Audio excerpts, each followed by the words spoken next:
Hello বন্ধু, দেখো আমি গোবিন্দভোগের চালের খিচুড়ি করেছি। তো দেখো এখানে গোবিন্দভোগের চালের খিচুড়ি রেডি হয়ে গেছে। সাথে ছিল পাঁপড় ভাজা, একটু বেগুন ভাজা, আর একটু ছিল পটল ভাজা। তো দেখো আমি একটা তৈরি করতে কী কী মশলা দিচ্ছি। গোটা জিরে, গোটা লঙ্কা, কাঁচা লঙ্কা ছিল, আর আদা ছিল, পেস্ট বানিয়ে নিতে হবে। এবং এদিকে আমি জল গরম বসিয়ে দিয়েছি। দেখো এবার আমি কিছুটা ডাল, আমি ওটাকে ভেজে নিচ্ছি। ডালটা হচ্ছে একটু মুগের ডাল ছিল, আমি ঘি দিয়ে ভেজে নিয়েছি। তো ওটা আমি দিয়ে দিয়েছি জলের মধ্যে। দেখো ফুটছে।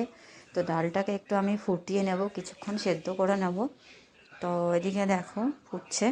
আর এদিকে আমি কিছুটা গোটা মশলা রেখেছি পেস্ট বানার জন্য। এটা গোটা, দেখো গোটা মশলাগুলো আছে, মৌরি আছে, গোটা মৌরি, গোটা জিরে, গোটা ধনে।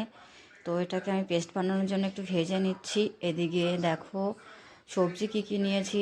আলু নিয়েছি, কুমড়ো নিয়েছি এবং একটু টমেটো নিয়েছি। আলুটাকে একটু ভেজে নিচ্ছি লাল লাল করে।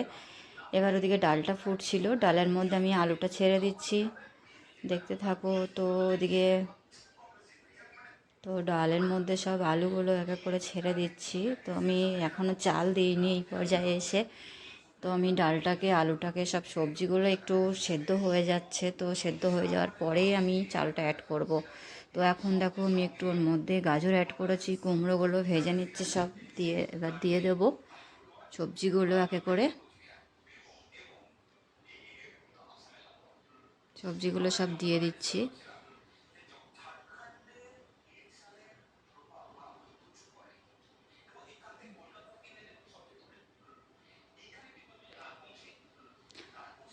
মোটামুটি সবজিগুলো আমার সব দেওয়া হয়ে গেছে। এবার দেখো ফুটছে।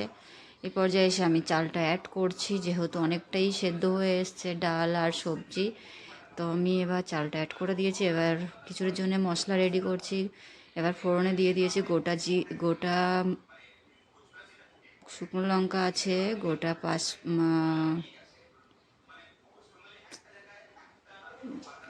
গোটা তেজপাতা আছে, আর গোটা গরম মশলা আছে। আর তার সাথে দেখো পেস্টটা আমি দিয়ে দিয়েছি। এবার স্বাদ মতো লবণ দিচ্ছি। লবণটা এখানে আমি একটু বেশিই দেবো, যেহেতু খিচুড়িতে লবণ দেবো না, মশলাতেই দিয়ে দিয়েছি। আর এবার আমি এদিকে দিয়েছি হলুদ দিয়েছি, আর একটু কাশ্মীরি রেড চিলি পাউডার দিয়েছি একটু কালারের জন্য। তো দেখো এটা আমি ভালো করে কষিয়ে নেব মশলাটাকে।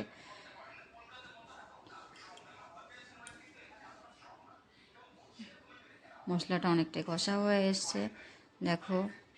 এবার এর মধ্যে অ্যাড করে দিচ্ছি টমেটোগুলো। টমেটো দিয়ে ভালো করে আমি কষিয়ে নেব, যেহেতু টমেটো থেকে জল ছাড়বে। ভালো করে কষিয়ে নিতে হবে টমেটোটাকে। দেখো এবার আমি চিনি অ্যাড করলাম একটু। তো এবার এদিকে আমার খিচুড়ি অনেকটাই রেডি হয়ে গেছে, চাল ডাল সব সেদ্ধই হয়ে গেছে। দেখো তার মধ্যে আমি মশলাটা দিয়ে দিচ্ছি। আর মশলাটা পুরোটাই আমি তুলে দিচ্ছি।